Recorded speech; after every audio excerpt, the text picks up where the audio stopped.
Of the third round, a short body shot by Jack before he goes upstairs again. Cleverly scores with a jab, misses with the right hand, but both of them punching to the final bell of this round. All right, Money Mayweather coming out of retirement. Let's go to Jim Gray. All right, Mo, back in the locker room here with Floyd Money Mayweather. Floyd, you've had 714 days since your last fight. You concerned at all about rust now that the time is here? No, you know, I had a tremendous training camp. I'm ready to fight. It's here. It's finally here, you know, the biggest fight in history. And it's about going out there and doing what I do best. People have seen you roller skating. Everybody who's watched All Access, people have seen you doing a much different training camp. So the concern arises, have you taken this lightly? No, not at all. You know, we chose to show, you know, different things. We chose to show things with me, with my family, just doing different things this training camp. I think the world for 21 years have seen nothing but training videos. So we decided to show something different on this All Access. You said tonight's going to be a knockout. Why do you say that? Y'all constantly asking me the same questions over and over and over again. For everybody that's tuning in right now on the pay-per-view, I want to say thank you. And it's, like I said before, it's not going the distance. I'll ask you one last time then. And you haven't been asked this. Now that the promotion's over, they've either fought it or they haven't. Do you think this guy can fight? This is a record-breaking fight. Conor McGregor can fight. Floyd Mayweather can fight. And it's time to go out there and get the fans excited. Floyd, best of luck to talk to you. Thank you. Well, back after you. All right, Jim, thank you very much. Both Conor McGregor, both Floyd Mayweather and Floyd Mayweather have said the fight will not go the distance. It is scheduled for 12 3-minute rounds under the Marcus of Queensbury rules. It's a boxing match coming up in the main event, and what a boxing match we have for you here in this light heavyweight title fight. The fourth round, Nathan Cleverly making the defense of his secondary title against Badu Jack, who's moved up again to 175. And in the last round, Badu Jack threw 91 punches. I think that's probably the most punches he's ever thrown in one round in his career. Nice couple of good hits by Jack. Yep. He is really, it's a sterling performance by Jack. Jack putting the pressure and starting to tag Nathan Cleverly. And you see again the change of speed, a little short hooks, a little subtle speed, and then all of a sudden the rip of speed. You know, the creativity of Jack. Very, very important. Cleverly has been down 3 times, all 3 times against former light heavyweight champion Sergey Kovalev. Cleverly said, you know, I let my heart rule my head sometimes, and he does that by laying on the inside and not using some of the boxing skills he has, which he could use some of the time and still get in the inside. Early on, and I know it's still early, one of Badu Jack's most impressive performances is the way that he is diversifying his attack and the composure and the placement and the focus. And there's a nice left hook and right hand. He's breaking Cleverly down, guys. Yes, Cleverly is not as active. He looks starting to look a little bit more lumbering here. Let's see how this fight progresses. Starting to lose that snap on his shots too, is Cleverly.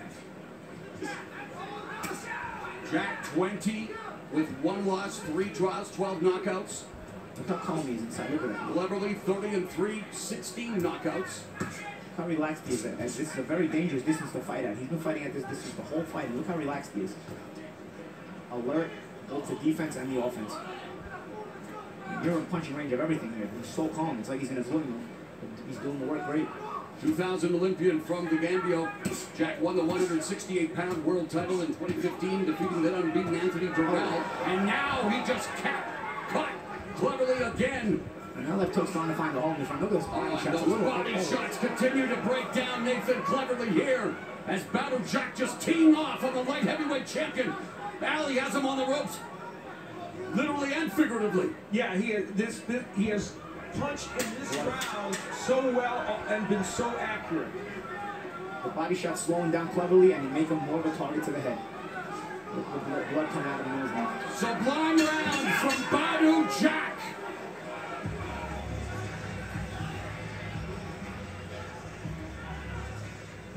And bloody nose for Nathan Cleverly's efforts in that ill-fated round. Well, we talked about Cleverly having a good uppercut, but Badu Jack has used the punch so effectively during the course of this fight. He'll get on the inside, use the hook, and then that was actually the hook that he used, not the uppercut. And he will later on in the round show us that action on the inside. There's the uppercut that we were talking about. And the left hook, of course, continued to be a big issue for Cleverly, and that created some of the bleeding from the nose. One of those body shots, too, the reason Cleverly's becoming more and more hittable to the head is because he's fatiguing from the body attack Jack's dishing out.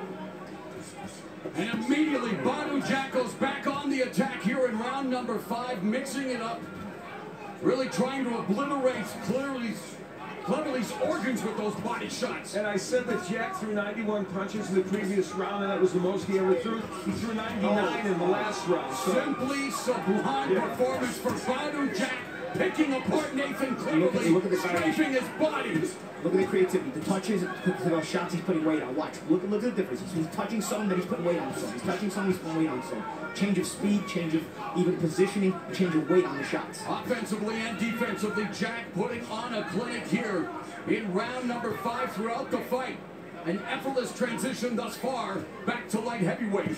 Even though he's so close. Look at the body shot landed, Al, the discrepancy. Yeah, and again, with facing a fighter in Cleverly who likes to go to the body, but Badu Jack has owned that. And going downstairs was one of Al Bernstein's keys to victory, sponsored by Corona Extra. And Badu Jack, well, he's been certainly sticking to that game plan, and it's an effective one. You know what it is, Al? Cleverly wants to go to the body, but he's so busy protecting himself, he can't go to the head or to the body. Yeah, precisely. Jab by Jack. Cleverly just shelling up, not returning fire, not getting an opportunity to return fire as he's being tattooed by Badu Jack. And people are going to say, oh, wow, look at all the punch stats of Jack is throwing so many punches, but not all of them have all the weight on them. Left hook countered by Cleverly. It does not stop the forward progression of Badu Jack. Some shots are just set-up shots to set up the harder ones, and the harder ones are being set up really well.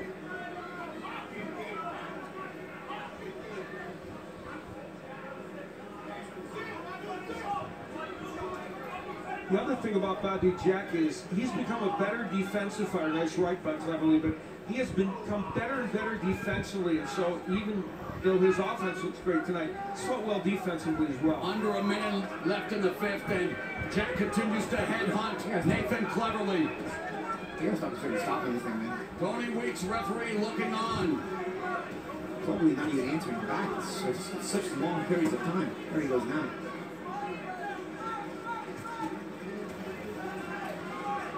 It's all Badu Jack here in round 5. Cleverly, though, valiantly trying to fight back, but then eats another body shot.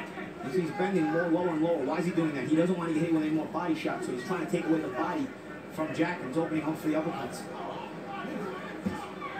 There's again. 15 seconds and it's over. Tony Weeks has seen enough, and Badu Jack in his return to the light heavyweight division has just bagged another belt. Terrific performance. Bitter disappointment for Cleverly, who you see being tended to. Wanted to come here and impress and keep that version of the WBA title that he has. It did not work out for him, but for this man, a step up to the light heavyweight division was flawless.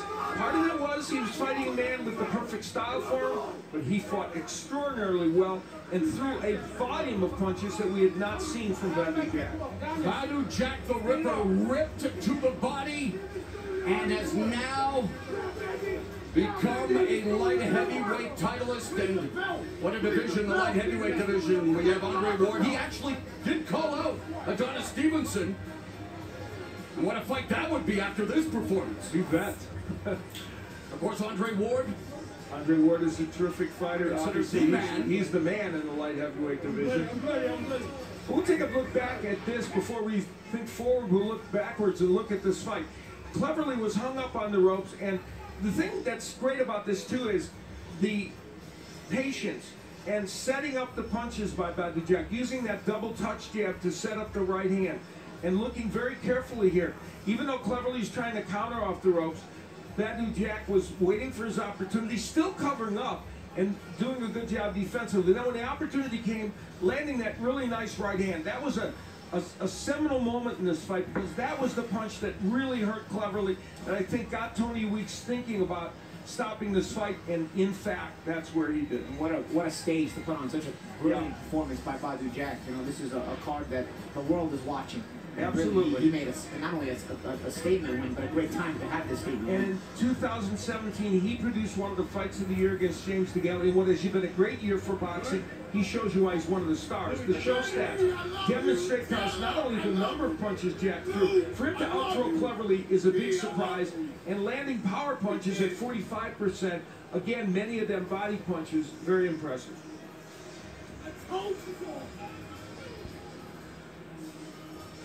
All right, let's make it official with Jimmy Lennon Jr.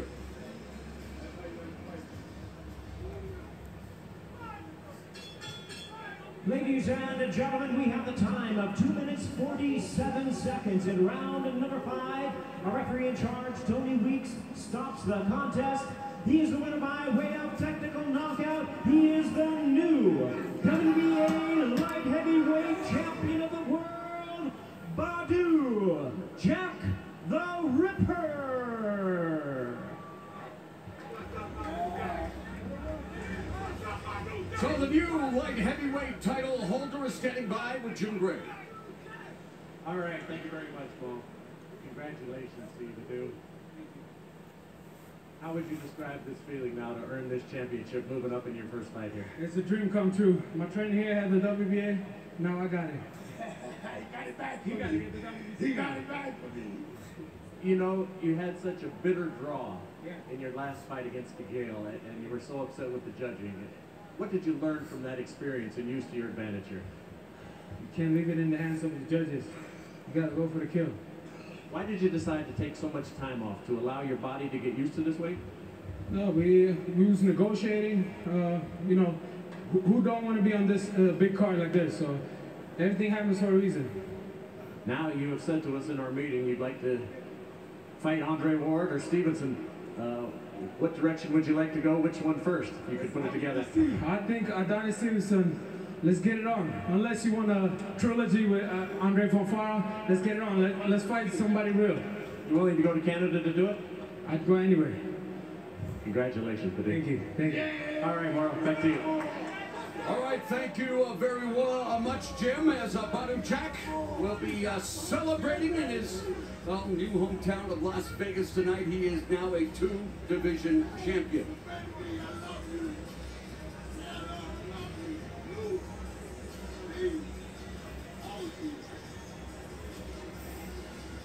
We'll go back and take a look at the keys to victory. And one of the things I mentioned was no lulls, no periods where he wouldn't be throwing punches. Badu Jack has actually, believe it or not, been guilty of that in the past. You wouldn't know it from this fight, where he threw Cleverly in most of the rounds and got to 100 punches in one of the rounds. Look at the combination punching he's doing.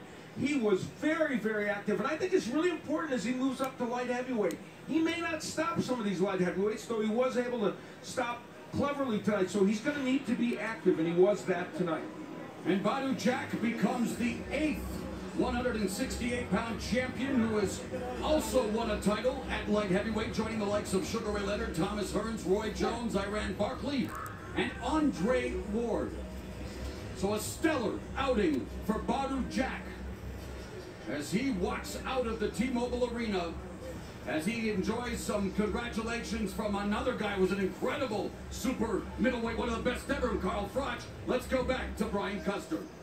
Thanks, Bo. That was impressive. You know, they call Badu Jack the Ripper for a reason, because he will devastate your insides, and man, he destroyed the body of Nathan Cleverly. He told us in our fighter meeting, moving up in weight, he's going to be bigger, he's going to be faster, a lot stronger.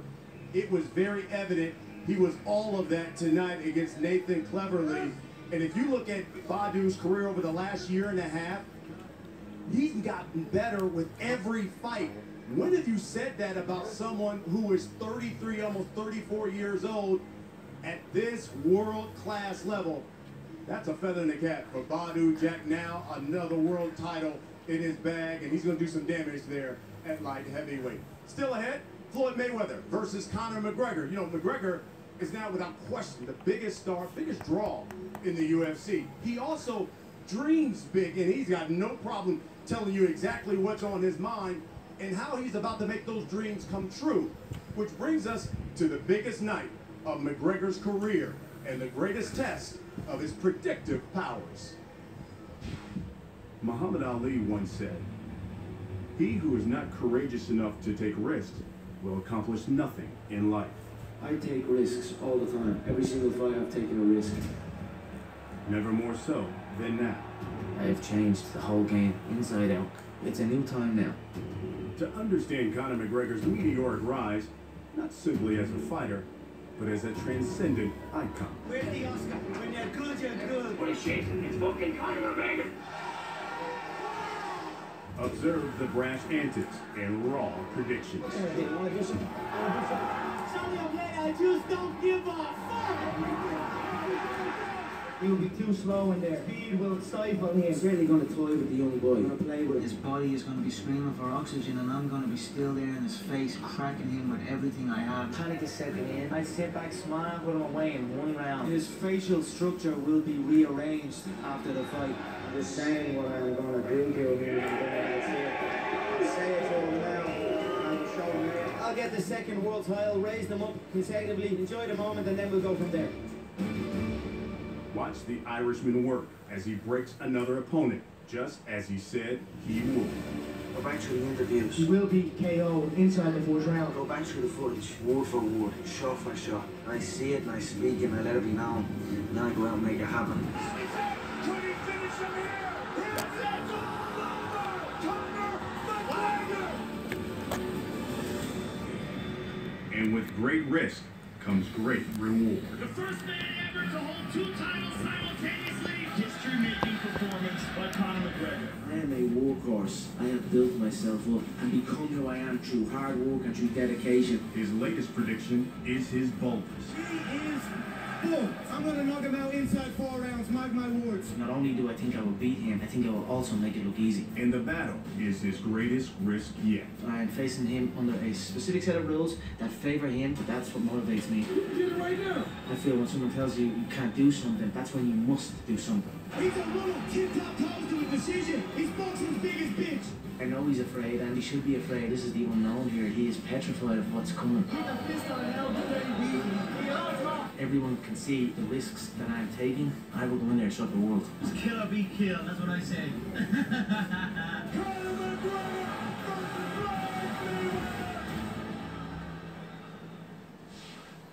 Well, one of the reasons Conor McGregor's so confident is because the gloves he'll be wearing. Conor demanded Mayweather fight him in 8-ounce gloves as opposed to the regulation 10-ounce gloves for a 154-pound fight. The Nevada Athletic Commission granted a waiver, and McGregor says Floyd will feel the full power of his left hand. Mayweather, see him there, says he got no issues fighting with the smaller gloves. In fact, he's fought the vast majority of his career in 8-ounce gloves. As for his motivation, Floyd says he's been fighting for most of his life to not only achieve wealth, but to revolutionize the sport of boxing. This lady that raised me, my grandmother. Everybody want to know where we learned how to fight from. My grandmother. Every day when I'm in that gym, I think about where I come from. My grandmother used to clean offices. She bust her ass. Don't be saying bad words around your grandmother. Hey, that's for TV. You know we gotta use bad words for TV. That's what for TV, you know, we gotta sell it. I ain't no say that. It's for TV, though. Oh.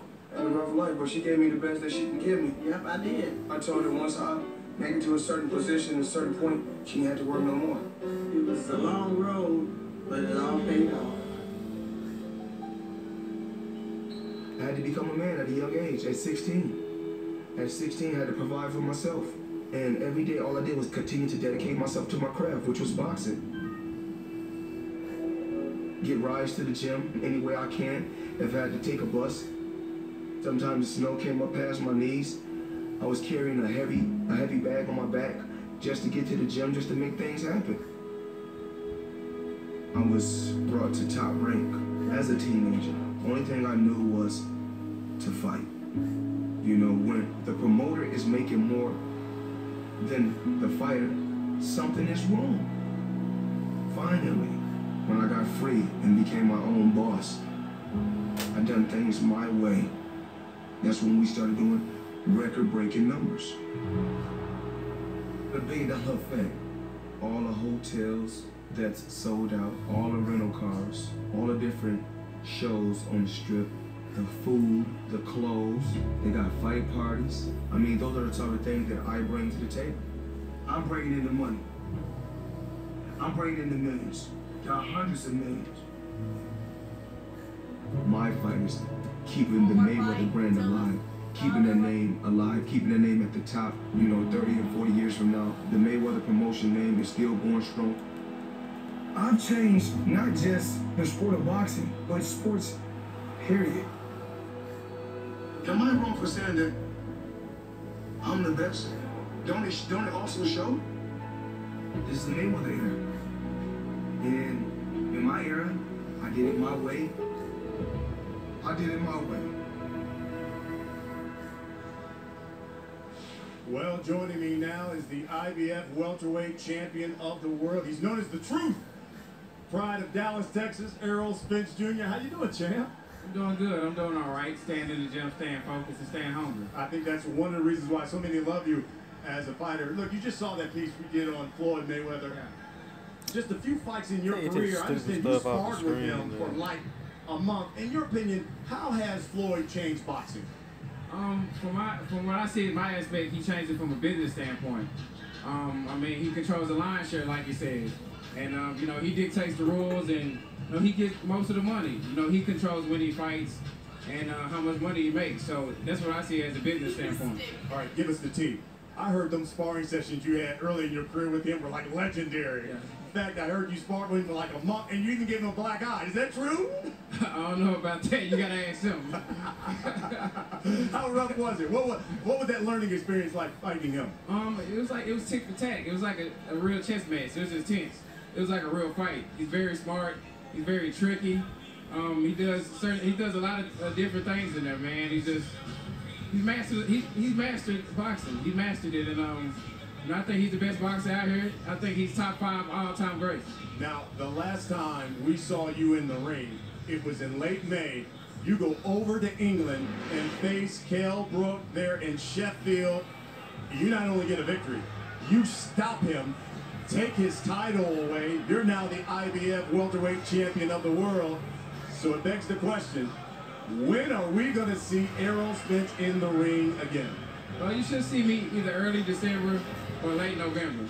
Trying to find an opponent now is kind of hard. A lot of the guys not picking up the phone and answering the call. Now listen, now that you're world champion, yeah, you should be able to pick some opponents here. If you had your druthers, who do you want to fight next? The only fight that I think that